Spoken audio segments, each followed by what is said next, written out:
Bon, alors... Oh.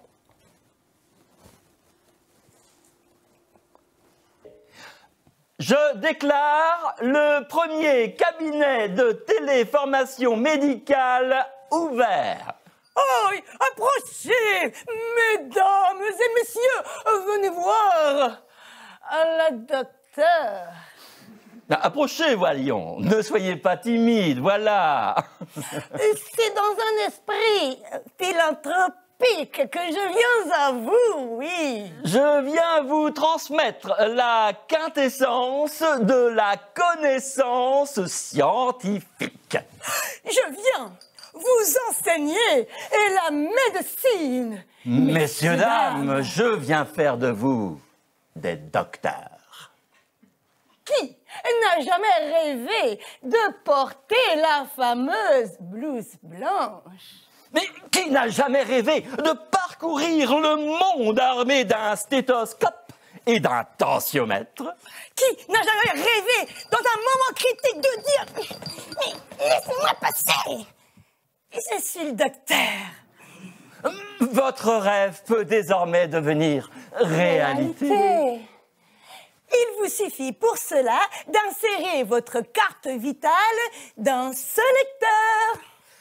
Les inscriptions sont ouvertes. Les logos sur votre blouse, c'est pour quoi faire, monsieur? Appelez-moi docteur, je vous prie. Ce sont mes sponsors. Vos sponsors, mais vous affichez publiquement vos conflits d'intérêts. Je préfère parler de lien d'intérêt. Un docteur se voue corps et âme à la médecine. Et les liens qu'il entretient avec l'industrie pharmaceutique sont purement désintéressés. Il suffit pour ça de faire avancer la science. Sanofi, Gilead, Moderna, je vois, mais alors McKinsey, je ne comprends pas. Mais si, tu sais, c'est la firme américaine qui conseille le président sur sa stratégie vaccinale. Il y a 2 millions d'euros d'argent public qui tombent dans leur poche tous les mois. Assez de bavardage. J'ai un cours à donner. Tiens, vous serez la promotion alpha. Bon, vous serez la promotion bêta. Vous voulez devenir médecin, n'est-ce pas? C'est-à-dire que... Très bien. Les diplômes que vous recevrez à l'issue de votre formation accélérée seront bien entendu certifiés par la faculté de médecine. Mais je ne comprends pas bien. Les études de médecine ne sont pas censées être longues et fastidieuses? Dans le monde d'avant, oui. Mais aujourd'hui, les médecins de ville n'ont plus le droit de prescrire. Le programme a donc été allégé en conséquence. Mais alors, qu'est-ce qu'on fait si on ne soigne plus les gens? Vous leur direz de rester chez eux, d'en marcher à tous les coups. Et s'ils insistent, vous pourrez leur donner du paracétamol. Personne ne vous contredira puisque ce sera vous le docteur. Vous ne prenez donc pas les malades au sérieux? Oh, mais bien sûr que si, que je les prends au sérieux. C'est même pour cela que je m'attache à les conserver dans leur maladie. Tenez, voici vos blouses. Règle numéro 1. Portez-les en toutes circonstances. Les gens y accordent du crédit. Alors, en médecine, c'est l'habit qui fait le moine. Et l'occasion qui fait le larron. Règle numéro 2. Demandez toujours à ce que l'on vous appelle par votre titre. Alors, pas de madame. Pas de monsieur, mais docteur. Cela renforce votre autorité. Règle numéro 3. Utilisez toujours des mots savants. Parlez comme si vous en connaissiez le sens. Si l'on demande vos références... Eh ben, c'était Hippocrate, voilà. Et c'est tout. Enfin, je veux dire, c'est terminé, nous sommes médecins, ça y est. Presque. Apprenez tout ce que je viens de vous enseigner et vous serez d'illustres docteurs. Vous aurez peut-être même la chance de passer à la télévision. Mais si on nous pose une question à laquelle on ne sait pas répondre? Vous avez un portable? Bah oui. Alors, activez la commande vocale et dites avec votre plus bel accent... Dr. Steve, Doctissimo. C'est du latin. Ça vous rendra l'air plus intelligent. Et après? Mais lisez le résultat. Des algorithmes, des moteurs de recherche. Ils sont si parfaits qu'ils savent ce que vous cherchiez avant même que vous l'ayez demandé. Bien. La partie théorique étant validée, passons à la pratique. Et pour cela, il nous faut des clients. Vous voulez dire des patients? Ouais, c'est pareil. Tiens, Alpha, vous commencerez. Tenez, mettez-vous là et attendez que quelqu'un arrive. Mais qu'est-ce que je devrais lui dire? Oh, ce que dirait un médecin. Faites comme si on n'était pas là. Bonjour, docteur. Bonjour docteur. Pardon, bonjour madame. Ou monsieur peut-être? Je suis le docteur. Qu'est-ce qui vous arrive? J'ai mal, docteur. Ah oui, vous avez mal. Où est-ce que vous avez mal? J'ai mal partout, docteur. Partout.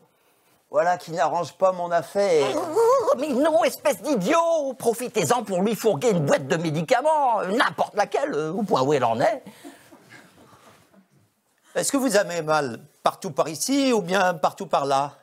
Partout par là, docteur. Et il faut que je vous dise, je crois que j'ai attrapé le virus. Ah, le virus? Oui, celui-là même.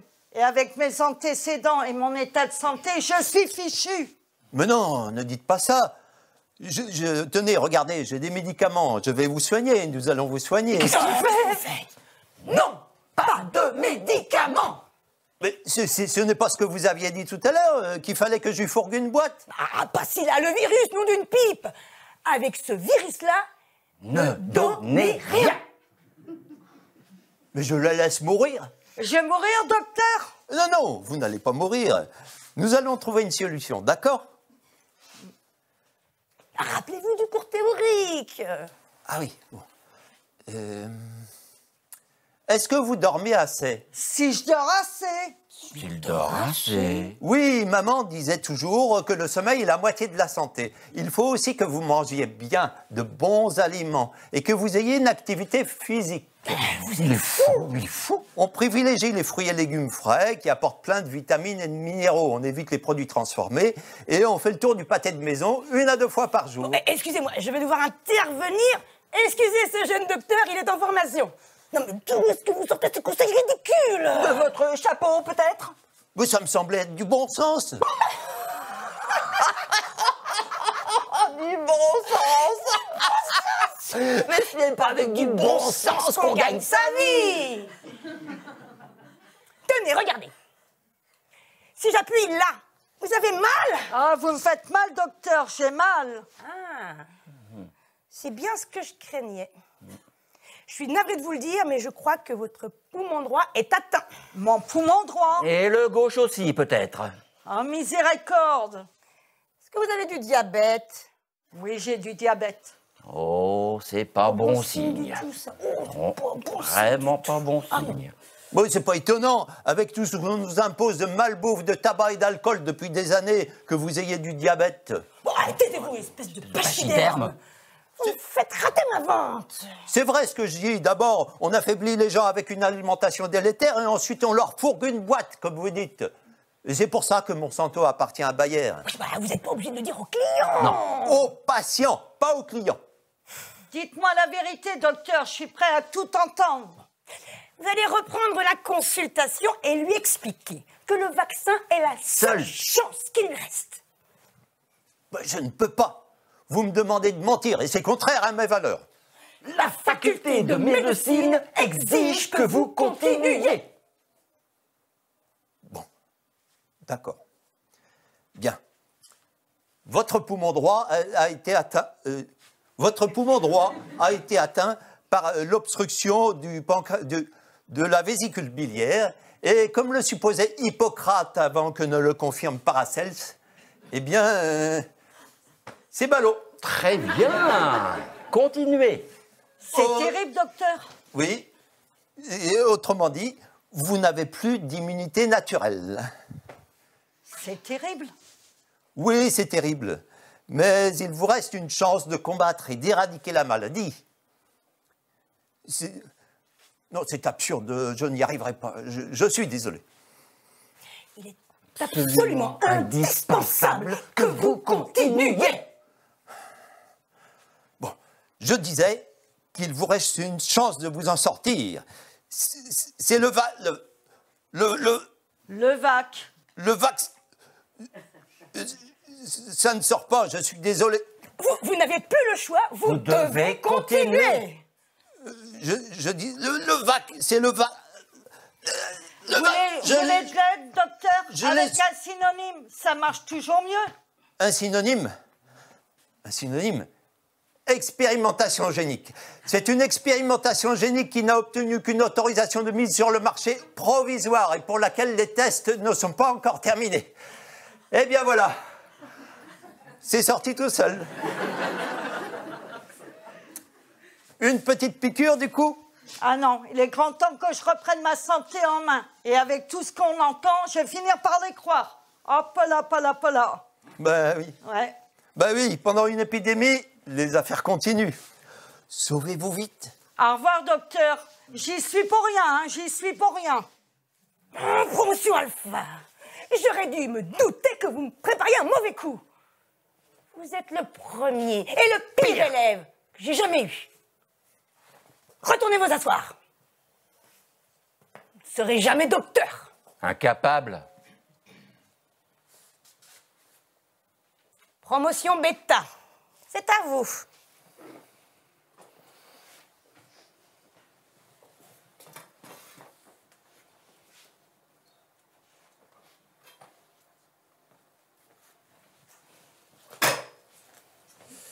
Je suis prêt. Faites entrer le client. Bonjour. Bonjour, docteur. Doctoribus cumque doctissimo micron. Rosa, rosa, rosam, rosae, rosae, rosam. Qu'est-ce que vous faites? J'observe le mal qui vous ronge. Très bien, continuez. Mais ce n'est pas pour moi, docteur, c'est pour ma fille. Votre fille? Sa fille. Et ma fille, oui. Voilà 2 jours qu'elle ne s'alimente plus. Je ne sais pas quoi faire. Votre fille ne serait-elle pas amoureuse?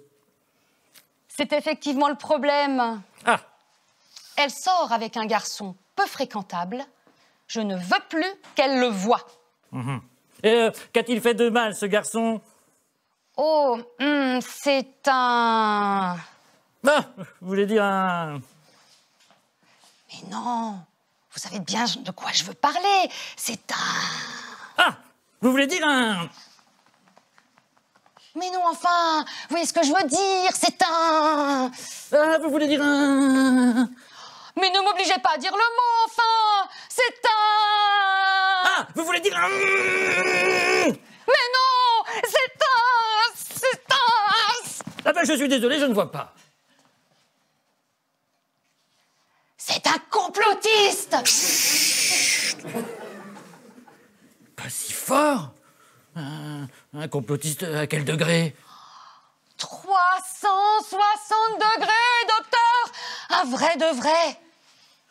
Je vois. Vous savez ce qu'il vous reste à faire? Bah non, quoi? Ben, vous faire tester, pardi. Ces gens-là mangent, boivent, s'embrassent et commettent 100 autres imprudences. Mon Dieu. Mais oui. Il a contaminé ma fille, qui m'a contaminée. Et c'est pour ça qu'elle ne s'alimente plus.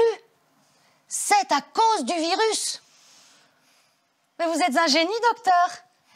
Merci. Bien. Asseyez-vous. Penchez la tête en arrière. Nous allons procéder au test. Ce sera peut-être un peu désagréable, d'accord? Doucement. Vous me faites peur avec votre écouvillon. Ah oui, enfin, mais laissez-moi faire. C'est un geste technique.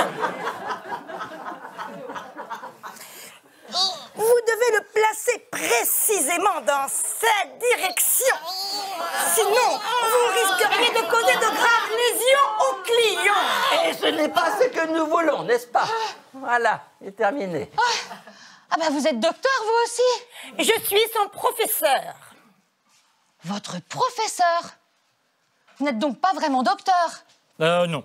Ce n'est pas très grave. Bah comment ça, ce n'est pas très grave? Non, ne le dites à personne, mais vous n'êtes pas vraiment malade non plus. Ah bon? Je ne suis pas malade. Non. Les tests PCR manquent tellement de précision qu'ils détecteraient le virus dans une canette de soda. Vous vous aventurez sur un terrain glissant, Beta. Mais vous êtes un faux médecin qui soigne de faux malades? C'est ça. Audacieux, non? Mais avec quoi allez-vous donc nous soigner? Mais avec rien, puisque vous n'êtes pas vraiment malade. Vous donnez trop de détails. Mais, et si parmi les faux malades, il y avait de vrais malades, comment le saurez-vous? On attendrait les complications et on les enverrait à l'hôpital. C'est une question de budget et de main-d'œuvre. Nous devons optimiser le nombre de lits en soins intensifs. Beta. Et pendant ce temps-là, les faux malades, parmi lesquels se cachent peut-être de vrais malades, restent chez eux, sans aucun traitement, et avec le risque de contaminer tous leurs proches. C'est exact. Vous comprenez vite. Encore un mot et je vous renvoie illico presto.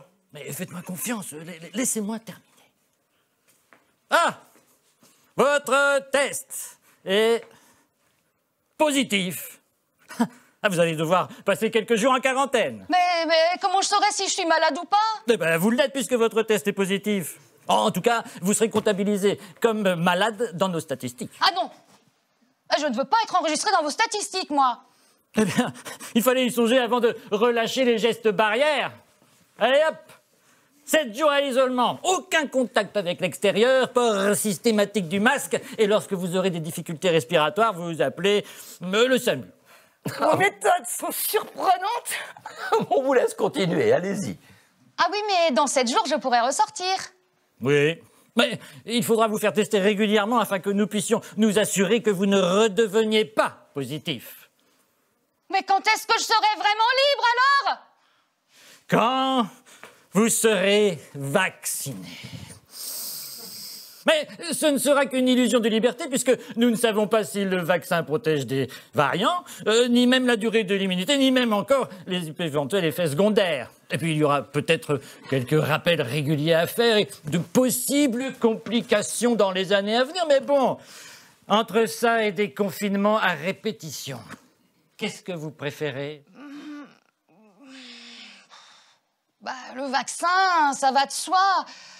Mais vous êtes sûr que c'est bien légal? Oui, c'est très légal. Ce n'est pas vraiment moral, mais c'est tout à fait légal. Et bon, c'est un business après tout. Nous sommes là pour faire le plus d'argent possible. D'ailleurs, à ce propos, ça vous fera 55 €. Ah ben pour ma fille, qu'est-ce que je dois faire? Nous devons l'isoler, elle aussi. Bah, bien entendu. Et il faudra que vous dressiez la liste de toutes les personnes avec lesquelles vous êtes entrés en contact ces derniers jours. Elles devront toutes se faire tester. Avec un virus pareil, on n'est jamais trop prudent. Ah ben, mais si tous ces tests-là ressortent positifs, ça va en faire des faux malades dans vos statistiques. Ah oui. Et alors, à 55 € la consultation, on est presque plus rentable quand on n'est pas malade que quand on l'est. Je plaisante. Allez, bon confinement. Et on se revoit pour la première dose. Qui d'autre veut être isolé? Ausculté. Oh, bravo! Alors là, bravo, quelle incroyable performance! Quel prodige! Oh, bravo, vous êtes merveilleux, mon ami. Petit, oh oui. Je vous félicite, Beta. Votre certificat de suivi de formation vous est délivré avec la mention très bien. Bravo!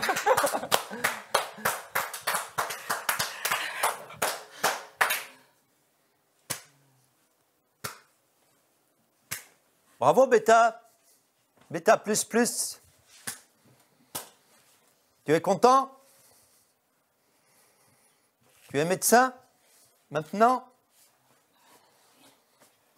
Eh bien justement, à propos de médecins, j'ai là le témoignage d'un vrai médecin qui a fait de longues et fastidieuses études. Et je vais vous le lire. Vacciner les uns contre les autres. Ce qui est très douloureux aujourd'hui, c'est l'illusion de bonheur retrouvé dans laquelle vivent tant de mes proches. Scanner, entrer, profiter.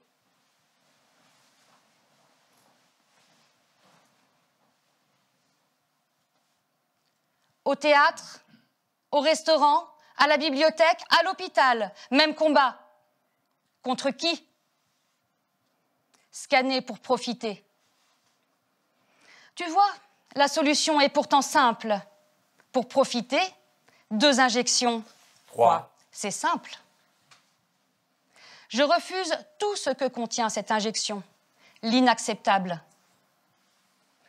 J'ai constaté ces faits dans ma pratique entre le 16 mars 2020 et le 15 septembre 2021. La liste n'est pas exhaustive. Brigitte, 60 ans, décédée seule à domicile d'une méningite. Elle n'avait pas de difficultés respiratoires, elle n'a pas voulu déranger, n'a pas appelé, elle est restée chez elle. Léna, 31 ans. Traumatisée par la souffrance dont elle a été le témoin sur son lieu de travail, en maison de retraite. Marc, 52 ans. N'ose pas entrer dans mon cabinet, car il a reçu l'appel d'une amie dont la fille a fait du babysitting. C'est des personnes dont la belle-sœur a un test PCR positif. Jeanne, 6 ans. Étiquetée hystérique manipulatrice par un bon psychiatre, car elle ne supporte pas le masque sur son visage. Titouan, 9 ans. Ne veut plus enlever son masque de peur de tuer ses grands-parents, ses parents et même ses professeurs. Édouard, 34 ans. En situation de handicap, refuse l'injection et ne peut plus participer à aucune de ses activités extérieures. Loïc, 40 ans. Fait un AVC ischémique massif après sa 2e injection.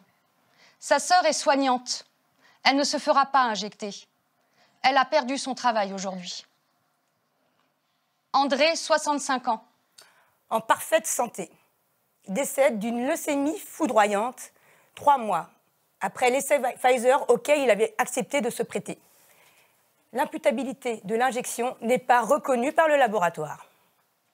Didier, Violaine, Pascal, Louis, Martine, Christian, Jean-Dominique, Laurent, Amine et tant d'autres.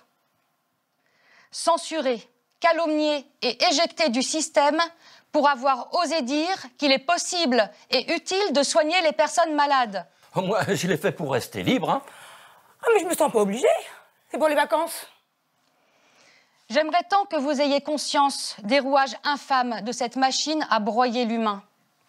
Que vous entendiez que l'injection est la complice de ce désastre, la plus perverse, car déguisée en grande salvatrice. Je crois que beaucoup d'entre vous ont vu certains des mécanismes pervers qui nous ont amenés au tout vaccinal et ont choisi de faire comme tout le monde, pour être tranquille, pour ne plus en parler, pour ne plus y penser, ne plus penser. Quel soulagement! Quel soulagement! Permettez-moi de vous annoncer qu'il sera de courte durée.